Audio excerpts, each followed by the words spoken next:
Pandora. Está con nosotros Mónica Palacios. Qué gusto tenerla acá. ¿Cómo está usted? Bienvenida. Gracias, un honor estarles acompañando el día de hoy. Bueno, cuéntenos para el público latinoamericano, ¿qué implica todo esto? ¿Hasta dónde se ha llegado en la investigación? Hemos visto incluso papeles, documentos, incluso el acta notarizada de la transferencia que ocurre después de que Lasso ya habría inscrito su candidatura, con lo cual habría violado la ley. Exactamente, es importante mencionar que la vinculación directa del presidente Guillermo Lasso con estos bienes y capitales en paraísos fiscales lo hace el Consorcio Internacional de 600 Periodistas ICIJ.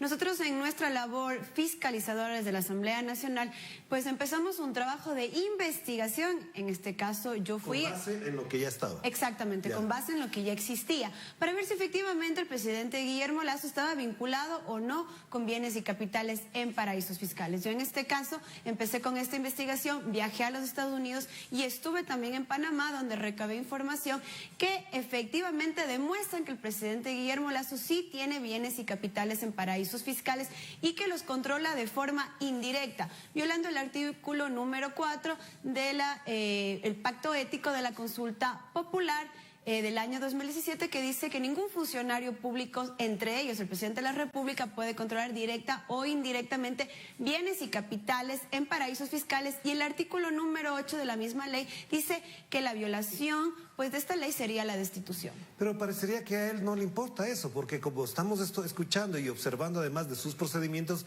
no va a la Asamblea, manda papeles a la Contraloría y es más, niega la posibilidad de que incluso los legisladores puedan conversar con él, incluso para poder abordar el tema. ¿Cómo se explica entonces el comportamiento de Guillermo Lasso frente a un tema tan delicado como este? Como yo digo, el que nada debe, nada teme. El presidente Guillermo Lasso fue invitado por 2 ocasiones a la Comisión de Garantías Constitucionales y Derechos Humanos a que venga y le diga a todos los ecuatorianos la verdad, porque eso es lo que nosotros queremos, que nos diga él si está vinculado o no efectivamente con bienes y capitales en paraísos fiscales. El presidente Guillermo Lasso tuvo la oportunidad pues de venir con documentos notarizados y apostillados, así como lo hemos hecho por nuestro lado, y demostrar que efectivamente no tiene nada que ver, pero no lo ha hecho. En este momento uno de los requerimientos pues que tiene la Comisión de Garantías Constitucionales, desde que venga al Pleno de la Asamblea, se le está invitando por 3ª vez para que venga y nos diga a los ecuatorianos la verdad. Y como digo y le vuelvo a repetir, parece que el presidente Guillermo Lasso efectivamente está escondiendo algo porque no ha querido venir. En el año 2017 él negó rotundamente que tenga nada que ver con bienes y capitales en paraísos fiscales. Dijo que todo su patrimonio estaba en el Ecuador. En el año 2020 hace su declaración juramentada y vuelve a decir que no tiene bienes y capitales en paraísos fiscales.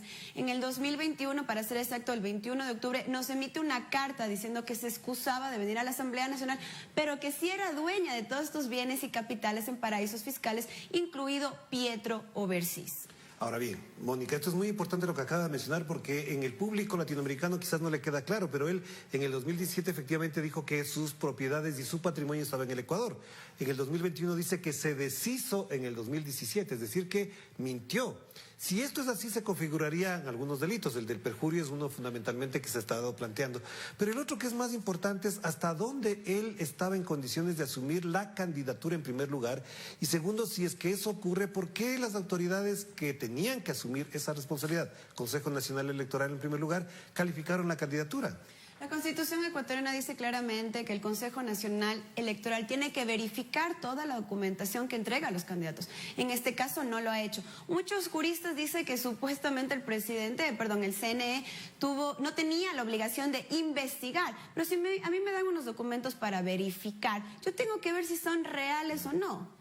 Y con los documentos que yo traje de Panamá se demuestra que el presidente Guillermo Lasso, el 23 de septiembre, cuando inscribió su candidatura, todavía seguía siendo dueño de Pietro Overseas. Todavía no se había hecho. ¿Qué documento prueba eso?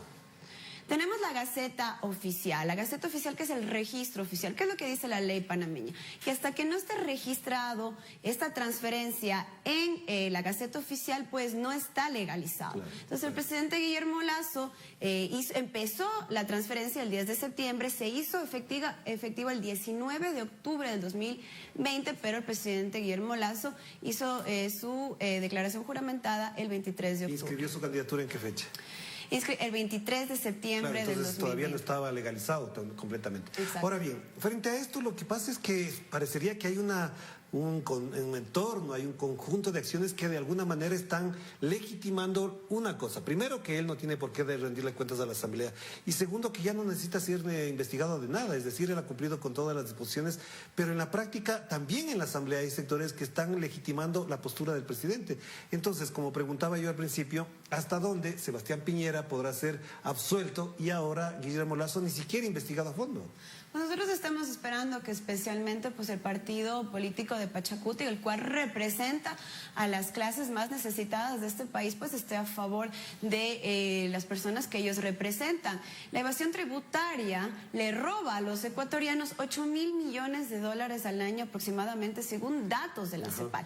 Son dinero que debió de haber sido justamente invertido en gente que lo necesitaba, en escuelas, colegios, universidades, inversión pública. Entonces realmente esperamos que Pachacuti pues siga la línea de sus votantes y que esté a favor de la destitución del presidente de la República. Pero ¿cuál sería el procedimiento entonces? Porque se presenta el informe, se analiza en el Pleno, se vota en el Pleno y se aprueban las recomendaciones que plantea la Comisión, que entre ellas es la destitución. Entre ellas es la destitución, pero también que el presidente Guillermo Lasso venga efectivamente al Pleno y nos diga a todos los ecuatorianos en un plazo de 8 días si tiene o no tiene vinculaciones con bienes y capitales, en paraísos fiscales, y también el juicio político a todos los funcionarios del Estado ecuatoriano, de las instituciones del Estado que no han venido a la comisión a entregar la información sobre los bienes y capitales del presidente. Digamos, para la información de nuestra audiencia en América Latina que quizás no entienda, ¿se vota y es automática la destitución? ¿Cómo procede eso? No es automática la destitución, se vota, se acoge y de eso tenemos que empezar a trabajar en otro debate más que se daría otra vez en la Asamblea. ¿Y la destitución implica que hay otro presidente o que hay una sucesión presidencial y el vicepresidente actual asume el cargo? Una sucesión en este caso, el vicepresidente tomaría el poder. Vamos a hacer la primera pausa y enseguida volvemos para seguir conversando con Mónica Palacios, representante, asambleísta por los migrantes en los Estados Unidos de la Revolución Ciudadana, a propósito de este tema que incluso algunos medios han querido bajarle el tono, bajar el impacto para efectivamente no abordarlo como debe ser, como se hubiese hecho en otras circunstancias. Vamos a la pausa. Y seguimos conversando con Mónica Palacios, legisladora de la Revolución Ciudadana, a propósito de los denominados papeles de Pandora. Mónica, si no se llegara a tener los votos, como mencionábamos al final del primer bloque de esta entrevista, ¿qué pasaría? ¿Queda en la impunidad? ¿Hay otras instancias? ¿Cómo se procede con algo que para algunos académicos, juristas incluso, no solamente es un problema de orden legal, es un problema de orden ético? Y moral. Así es, pues nosotros vamos a entregar toda la documentación a la Fiscalía, a la Contraloría, iríamos por esas instancias. Pero la Contraloría, la Fiscalía, más o menos se han pronunciado o se han alineado con la versión oficial, por lo que no han asistido, por ejemplo, a la comisión. Sus delegados, incluso en algunas instancias, plantean que no es posible destituir al presidente. En este caso tenemos el problema también de INA Papers y la Fiscalía ya está atrasada con esa investigación. 3 años y medio, casi 4, sí. Tendríamos que entregar esta nueva pues denuncia, pero ¿qué es lo que está pasando? Las instituciones del Estado ecuatoriano no están trabajando por los ecuatorianos, sino por unos pocos grupos de poder que representa el presidente Guillermo Lasso. Mónica, además hay otro elemento que quizás no es muy conocido fuera del Ecuador, pero que al interno sí se conoce y que además genera polémica. Habría 3 informes.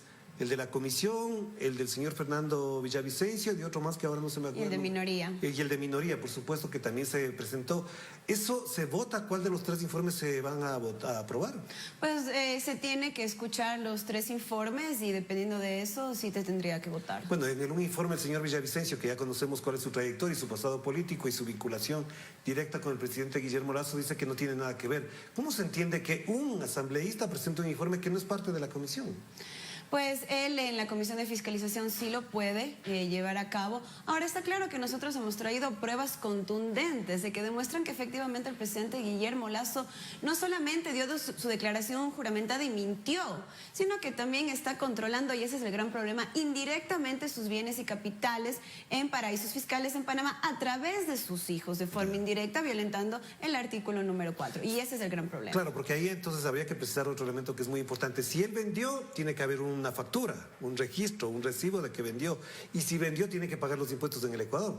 Pero no hay ningún registro porque el Servicio de Rentas Internas tampoco menciona eso. Él dice que se deshizo de sus inversiones. La pregunta es, ¿vendió, efectivamente dio en donación o dio en herencia? Y en cualquiera de los tres casos, ¿dónde está el pago de los impuestos? No existe. Y aparte de todo eso, hay otro problema, que después del 2017, con la consulta popular en el Ecuador, él sí tenía bienes y capitales en paraísos fiscales, tuvo que haber repatriado esos bienes y capitales al Ecuador, pero no, los envió a los Estados Unidos. Ahora, en la investigación que ustedes realizaban también se notaba, se veía, por lo que se distribuyó y se difundió por las redes sociales, que él tenía más de 100 departamentos en los Estados Unidos que estuvieron a su nombre y que fue cambiando de propietario. ¿Esto qué implica para él?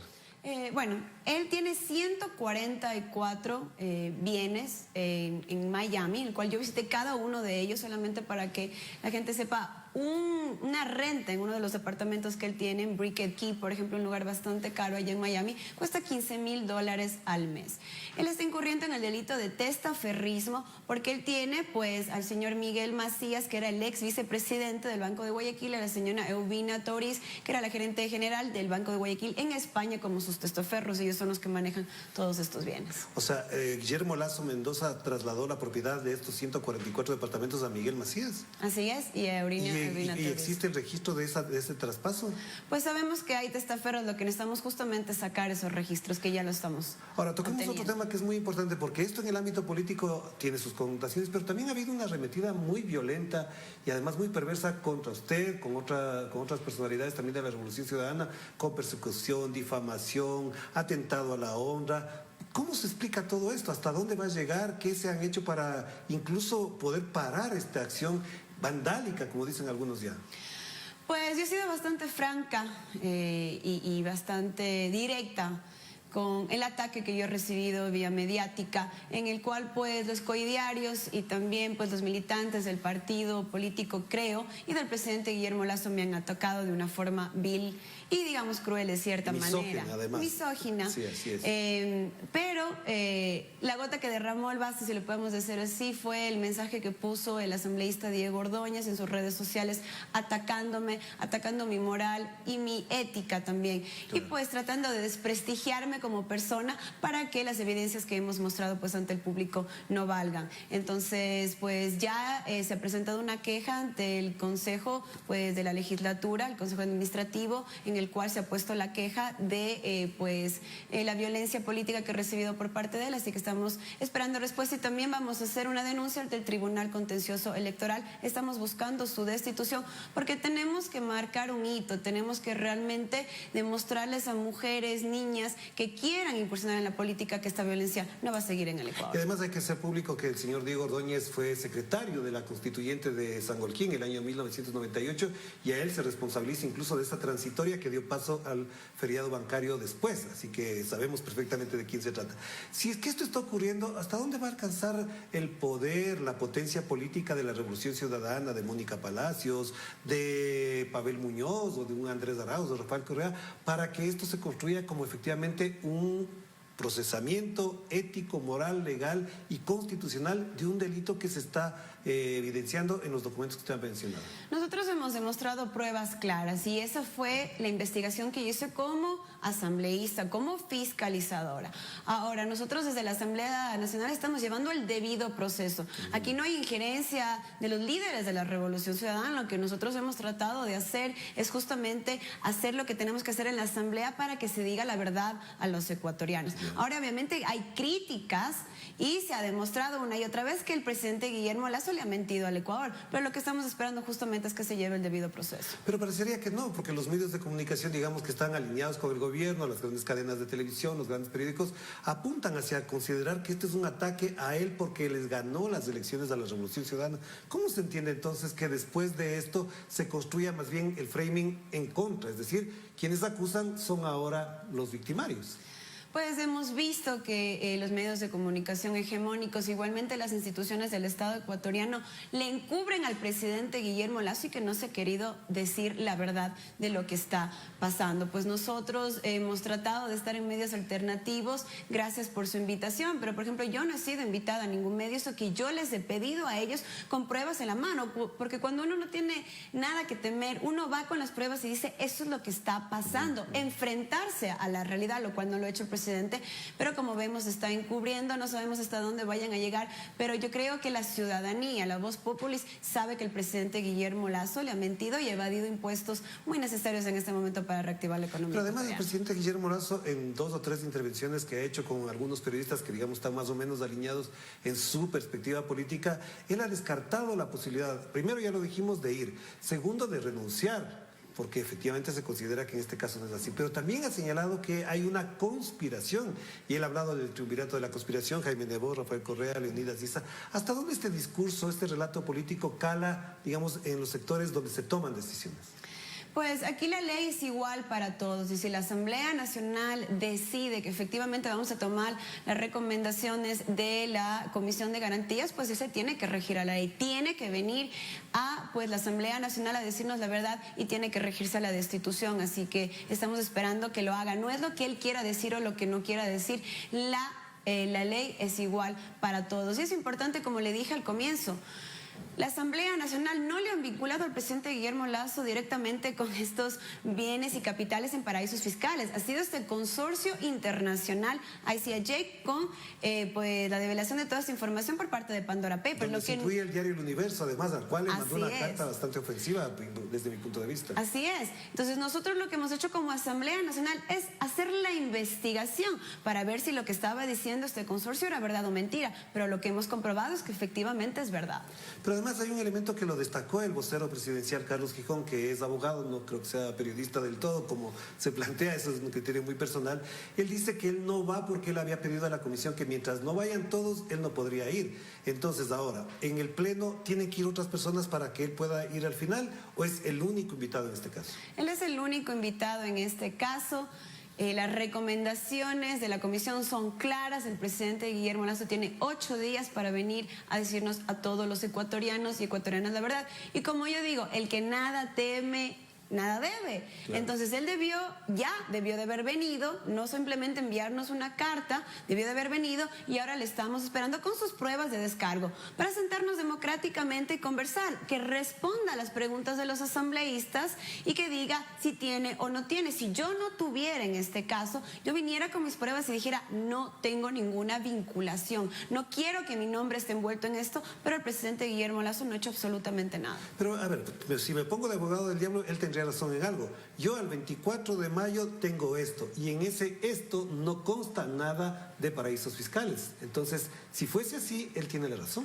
Pero con esta nueva información que tenemos de los Pandora Papers, que viene de los mismos consorcios de abogados del presidente Guillermo Lasso, se ha revelado que está mintiendo. Entonces, él debería de venir a desmentirlo, si así fuera el caso. Para ir cerrar entonces, Mónica, ¿cómo entonces valorar lo ocurrido el día de ayer en Chile, donde el presidente de ese país, Sebastián Piñera, fue absuelto por el Senado cuando en la Cámara Baja fue convocado a un juicio político? ¿Se consideraría que efectivamente va a quedar en impunidad todo el asunto de los Pandora Papers en América Latina, donde, por ejemplo, el presidente de Dominicana sigue igual, Sebastián Piñera va a terminar ahora en enero su mandato y Guillermo Lasso sigue igual? Bueno, sabemos que en Chile pues el presidente Piñera está saliendo ya de su mandato.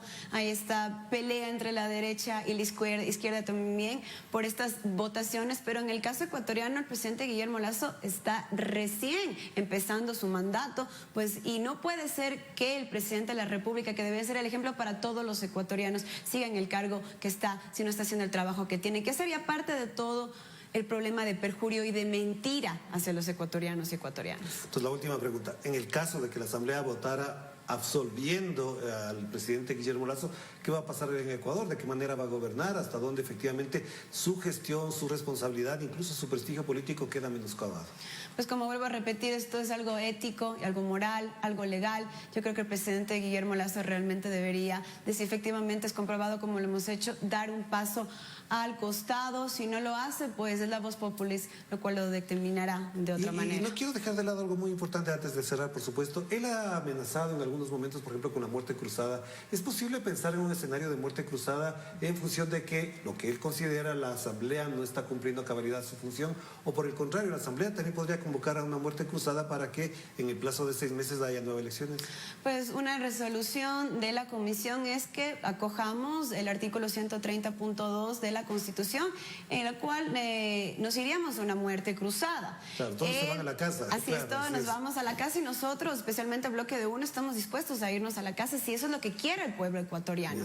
Ahora, el problema es de que cuando él mencione, nos ha amenazado a la Asamblea Nacional que si no pasamos los proyectos que él desea, vamos a irnos a una muerte cruzada. En este momento, cuando nosotros proponemos esto, así somos golpistas, así estamos tratando de estabilizar pues su gobierno. Entonces vemos las dos caras de la moneda. Gracias, Mónica, muy amable por estar con nosotros. Muchísimas gracias. Gracias a Mónica Palacios, representante, asambleísta de la Revolución Ciudadana y quien, debemos destacar, ha desarrollado la investigación a propósito de los denominados papeles de Pandora y donde ha mostrado documentos que además involucran directamente en esa transferencia, en esa transacción, en esa donación, ya no sabemos qué mismo, del presidente Guillermo Lasso a sus parientes en lo que tenía, en lo que ya se denomina además guaridas fiscales. De esto seguiremos hablando, seguiremos conversando aquí en Enclave Política. Cuídense mucho, que la pasen bien.